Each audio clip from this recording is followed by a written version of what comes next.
25वां अध्याय। दैत्य गुरु शुक्राचार्य ने राजा बलि को बौने ब्रह्मचारी रूप में भगवान के आने का कारण बतलाते हुए कहा, हे राजा बलि, तुम्हारा राज्य प्राप्त करने के लिए ही अदिति के गर्भ से जन्म लेकर भगवान विष्णु स्वयं इस रूप में तुम्हारे यज्ञ में आए हैं। दान के रूप में कुछ भी मत देना, वरना छले जाओगे।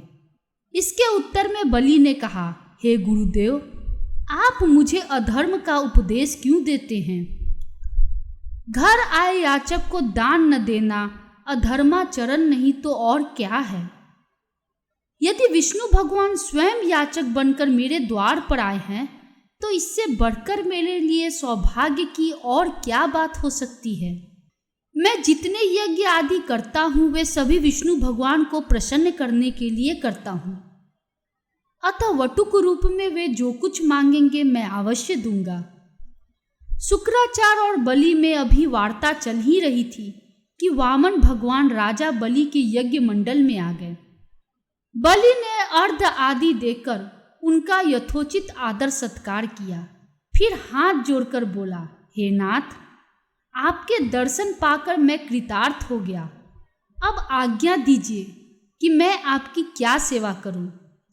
तब भगवान ने कहा, हे राजन, तप करने के लिए हमको 3 पग भूमि चाहिए। यह सुनकर राजा बलि ने हंसकर कहा, हे वटुक, तुमने यह क्या मांगा? कुछ धन, ग्राम, शहर, हाथी तथा घोड़े आदि मांगा होता। यह सुनकर वामन भगवान बोले, हे दैत्यराज, मुझे किसी प्रकार का प्रलोभन नहीं है। मुझे तो तप के लिए केवल 3 पग भूमि ही चाहिए। हे राजन, यह पृथ्वी सदैव किसी के पास नहीं रहती। सारी पृथ्वी को भोगने वाला मानधाता जैसे राजा आज कहाँ है? अतः मुझे अधिक लोभ नहीं, मात्र 3 पग भूमि ही चाहिए।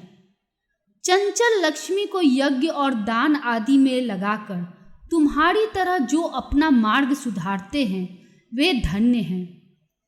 भूमि दान से उत्तम न कोई दान हुआ है न कोई आगे होगा।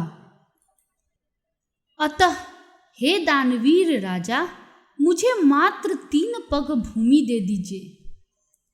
भगवान विष्णु ने राजा बलि को समझाते हुए आगे कहा, हे राजा बलि, इस संबंध में मैं तुम्हें एक प्राचीन इतिहास सुनाता हूँ, ध्यान पूर्वक सुनो। पहले ब्रह्मकल्प में भद्रमती नाम का एक दरिद्र ब्राह्मण था। उसके श्रुता, सिंधु, यशोमती, शोभा, कामनी तथा मालिनी नामक 6 स्त्रियां तथा अनेक पुत्र थे। जब दरिद्रता के कारण सभी भूख से अत्यंत दुखित हो गए, तब वह ब्राह्मण सकुटुंब कौशाम्बी नगरी में चला गया। वहां जाकर भद्रमती ने सुघोष नामक एक धनी ब्राह्मण से 5 पग भूमि मांगी तो उसने दे दी। इसी 5 पद भूमि के दान के कारण वो सुघोष नामक ब्राह्मण को विष्णु का परम पद प्राप्त हुआ। तत्पश्चात एक अन्य ब्राह्मण के मांगने पर भद्रमती ने वह दान में मिली हुई 5 पद भूमि दे दो, जिससे उसे किसी को देकर मैं भी मोक्ष का साधन प्राप्त कर सकूं। वामन भगवान के द्वारा प्रेरित करने पर राजा बलि गंगा सागर अर्थात टूंटी वाला लोटा लेकर भूमि का संकल्प करने को तैयार हो गया।